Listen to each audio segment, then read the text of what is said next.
comment créer un compte et devenir shareur? Comment créer un compte sur le site de YouShare? Vous allez tomber donc effectivement sur ce lien-là, sur ce site-là.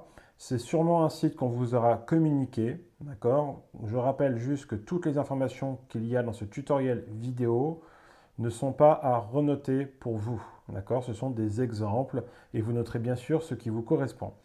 La première chose à remplir, c'est d'écrire le numéro de votre sponsor, de votre parrain ou marraine. Il est possible que cette personne vous ait communiqué un lien avec son numéro qui est déjà inscrit ici et normalement vous retrouverez aussi son nom juste en haut dans la barre bleue. Pour l'exemple, j'ai préféré prendre une page vierge. Donc on va mettre un identifiant.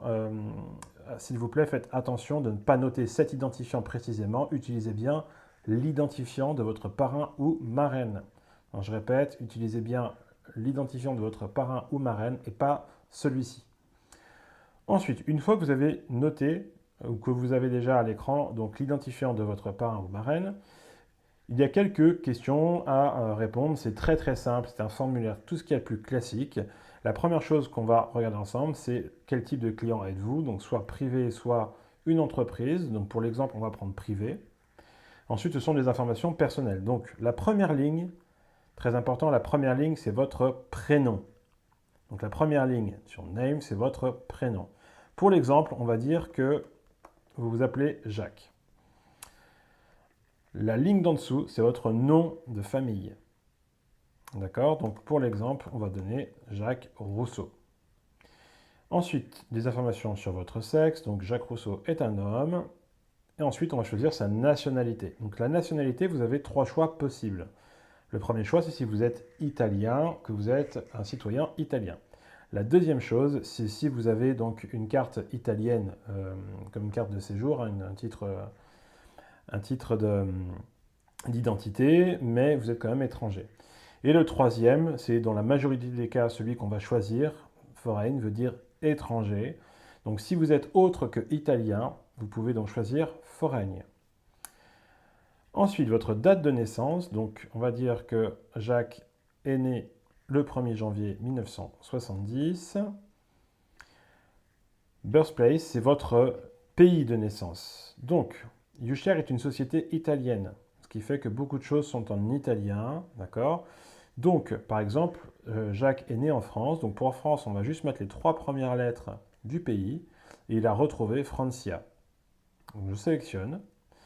Sur cette case-là, on met tout simplement le numéro de la carte d'identité. On va mettre donc un numéro fictif, hein, bien évidemment. Alors, carte d'identité ou passeport. On continue sur la droite, ce sont des informations sur votre lieu de résidence. Donc, le premier champ à remplir, c'est votre pays. Donc, nous habitons en France. Pour l'adresse, sur cette ligne-là, vous mettez uniquement la rue et le libellé de la voie. Et ici, le numéro. En exemple, on va mettre qu'il habite rue de la Tour Eiffel et qu'il y habite au numéro 5. On va mettre le code postal de la ville et la ville. Les informations en dessous.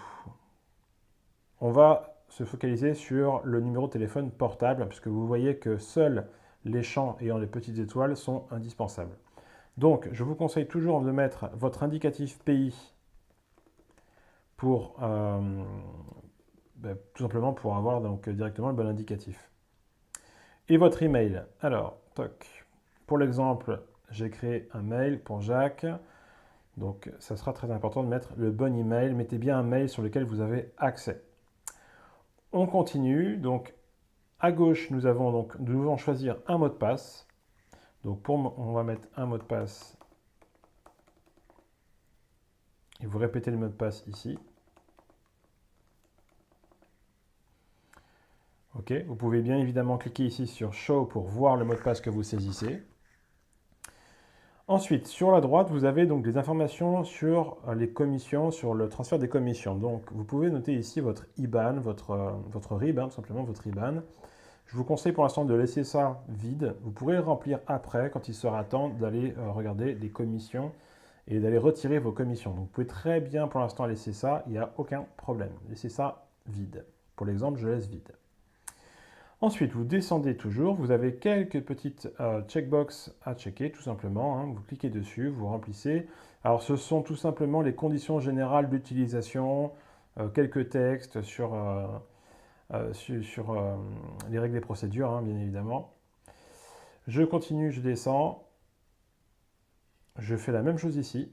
Donc, j'accepte un petit peu partout, là où je dois accepter. Et une fois que c'est fait, j'ai juste à cliquer sur Concludi, donc qui veut dire valider, hein, bien évidemment.